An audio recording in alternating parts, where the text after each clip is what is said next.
waaw suñu jàkk ji Masjid Ibrahim dañu ko tëj depuis 3 ans lié à un trouble à l'ordre public de mon imam secondaire qui a détourné l'argent de la mosquée mu andi ay problème ñu tëj jàkk ji bi ñu ko tëjee ba tey depuis 3 ans bientôt 4 ans kenn du fa julli démb ñu andi fa benn néew bu ñu jëlee France bu ñu koy jullee ñu ne néew bi wàcc na fi 5 millions ci alalam pour ñu réfectionner ko jàkk ji. À notre grande surprise ce matin benn femme ñëw daal ne moom dañ ko autorisé pour mu ibbi jàkk ji defar ko ñu ne ko ñun yëguñu ko ndax démb am na ko annoncé ne joxe na 5 millions pour defar ko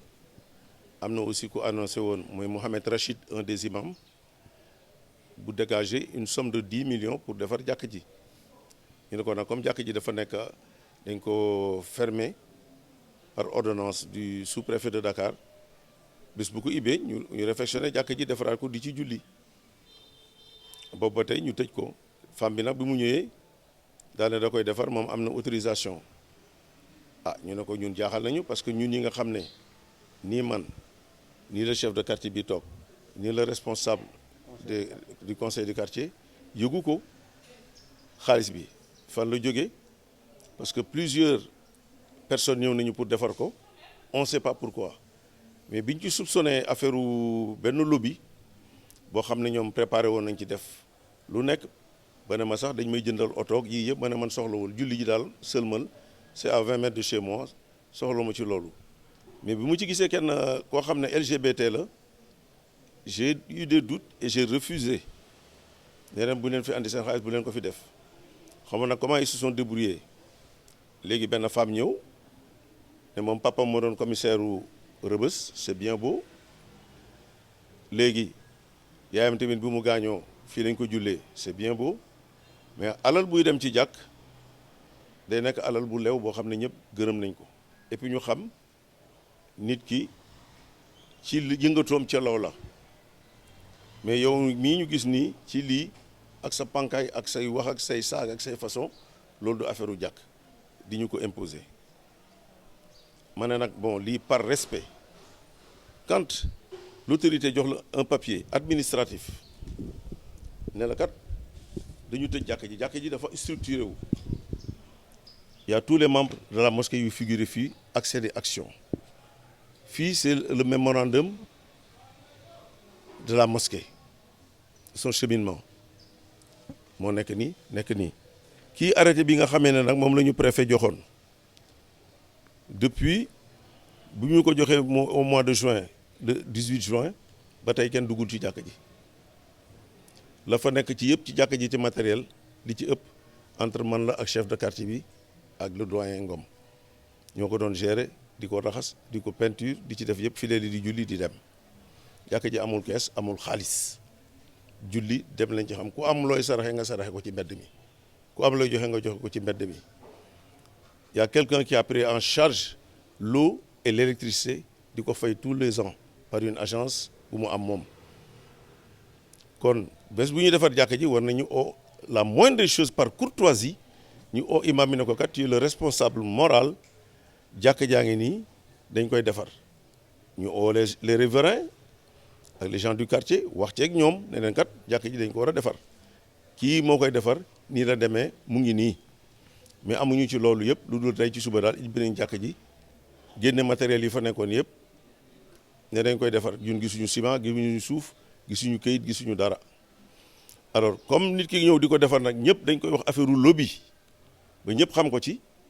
donc du kuy fréquenté jàkk ji du moom du jëkkëram du papam du yaayam du kenn ñu ne ko booy def dara ci dara da nga koy wax yëgoog nit ñi wat gaat yëgoo bu fekk sa mbaaxu bopp la wala nga dem jël sa terrain bu bees tabax sa jàkk defar sa yëf wala nga dem ko def ko ci yeneen jàkk yi ndax fii sax dañ ko tëj le pourquoi de ñu tëj ko ba pare yow nga bëgg ko réfectionner fu xaalis bi jóge ku la ko jox yow liggéeyuloo xëyuloo gontuwuloo nga ñëw rek andi say millions di ko ci kii ak ku xam nit kooku ñu ne kat waa koñ bi jóg leen parce que lii du lu l'islam gërëm. bu ñu ci waxtaanoon ba d'accord ñun suñu yoon fu ñu jëlee xaalis ak nu ñu ko defaree ñun lu ñu incombé rek wala ñu bëgg ko mooy ñu ibbi jàkk ji julli di fi julli mais duñ ko def ci ay complot ak diversité boo xam ne ñun on a ni les tenants ni les aboutissants te ñu soupçonné lañu ci loolu ñu ne kat waa quartier bi jóg ne loolu du fi am mën na dem bu leen def benn émeute on va alerter les autorités wax ak ñoom ñu ooñu wala ñu fekk si ñu wax def mais bu ñu fi def benn trouble à l'ordre public bu ñu fi saaga bu ñu fi xulo bu ñu fi xeex comme nag la dëkk dafa am ay loi ak règlement on nañu ci très prochainement on ira répondre lundi ñu waxtaan ba xam lan mooy loolu ak lu tu nekk mais koo xam ne dëkkuloo fi doo fi jullee bokkuloo fi du sa papa du sa yaay du sa benn mag bu fi mësul dugg julli wala mën dugg nodd nga jóge fële rek ñëw ne da ngay te ñuy ibbi jàkk ji jox lañ la caabi yow yaa koy ibbi te ñu nangu caabi yi ci loxo ilimaan di ko jox benn femme loolu kat nanguwuñu ko nag caabi yi autorités yi ñëw tëjoon jàkk yi le sous-préfet de Dakar moom loolu mooy bu jàkk amee trouble mu ñëw tëj ko loolu c'est normal bon fi muy jëlijee caabi yi ñun bi ñu ko tëjee dañ ko yóbbu police garder ko foofu ñu ñëw def inventaire u matériel bi ñu fi bàyyi par le doyen Ngom qui est responsable logistique wu jàkk ji mu marqué li fa nekk yëpp ñu changé serrure yi tëj leen jël ko jox ko police tey bi mu ko ibbee j'ai dit à toutes les femmes on est un nombre de 76 personnes ma ne leen bu fii kenn teg tànkam bu kenn wax man maay imam bi maa ciy wax maa ciy jël responsabilité yëpp ba mu mat sëkk mais du ma bàyyi kenn di ci wax wala di ci def j'ai demandé au chef de quartier mu fekkee ko mu ngi nii toog mooy le délégué donc ñun loolu moo fi nekk amatuñu fu ñu yóbbu suñu néew dañuy dem abbi amatuñu fu ñu sàngee suñu néew dañuy dem abbi amatuñu fu ñu jullee ci mbedd mi li ñuy julli loolu yëpp réglé wuñu ko ñu bàyyi ba mu neex la ñu jox benn femme ne ko kaay defar lii loolu day andi ay jafe-jafe ñun xamuñu nu mu demee. autorités yi réagir nañu nee nañu ne ñu arrêté travaux yi ba ñu convoqué les riverains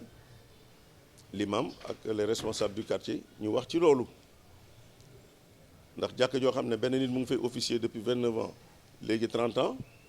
ñu koy jox benn femme bi du ilimaan femme bi bokku fi dëkku fi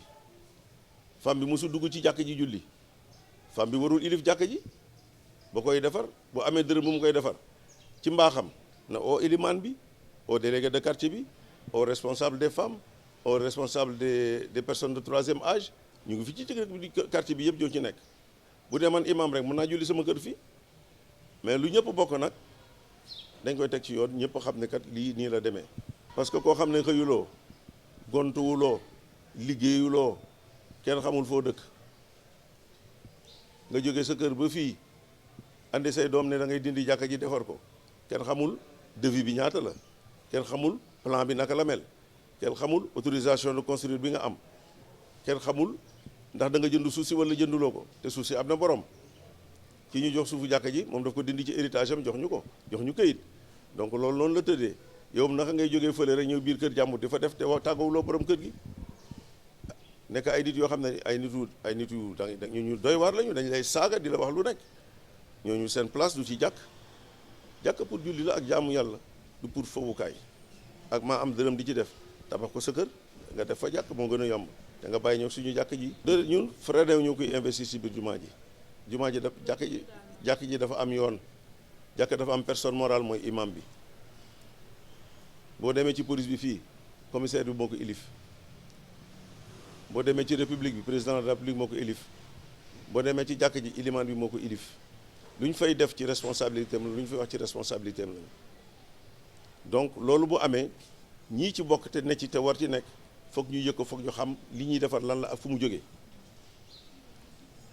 ñun xamuñu ci dara xam nañu daal ki koy defar liggéeyul xëyul gontuwul xam nañ ne ñëw na pour defar ko avertiruñu kenn xamul fu mu jëlee xaalis bi kenn xamul ku ko jox xaalis bi kenn xamul nu mu demee te kenn du wax ne sama yoon nekku ci dañ ciy laayoo ak yàlla suñu borom ëllëg ndax jàkk ko ci def na nga ci def lu set ak lu leer. waaw maa ngi wax waa Rebeuss yëpp nañu garder seen calme ak seen sérénité te ñu topp sama ginnaaw man du ma leen def loolu bon du ma leen wax loolu bon du ma leen wax loolu ñaaw ñi ma fi faloon y a 29 ans ay kilifa la ñu woon ci dëkk bi Ndeye Ndiambour Ndeye ji réew chef de quartier doyen des riverains ñëpp mëtoon nañu 30 personnes âgées de plus de 60 ans seen kii seen tour mu ngi fii ñoom ñëpp ñoo signé nommé ma fi boobu maa ci gën a nekk xale et étudiant laa woon maa ko fi officier pendant 29 ans 30e année baa ngi nii di def Korité Tamxarit Tabaski ñëpp di ko fekkee kon lu ñu ciy def nañ ci wax ñun bañuñu ku ñu defal nañu xam ki ñuy defal kan la ak lu muy def lan la wax naa la ne am na lu mat ñeenti nit ba juróomi nit yu téye seeni dërëm pour def ko démb rek la mujjee nit kii dee na dina naa juróomi million ci sama alal bu ma moom jox naa ko sama doom bu jigéen ne na ko fi joxe ci architecte gu jàkk ji pour bu defar jàkk ji tey ñu yeewu andi nouvelle bii te koñ bi dafa am lu muy doxee am na responsable des femmes responsable des jeunes am na les personnes de 3e âge am na les personnes actives la jeunesse les oustaz ñooñu ñëpp a ngi ci ku nekk ci benn cheminement wala benn branche boo bokk ci liggéeyu ci fonctionnement koñ bi ak jàkk ji ndax loolu rek lañ fi am kon nag loolu la ñuy lancé nit ñi appel à l'apaisement ñu dal buñ ci andi benn coow buñ ci andi benn xuloo buñ ci benn xeex nañu ànd ak suñu sago te wax ak autorité bi ci lii pour ñu xam lii ni ñu koy régler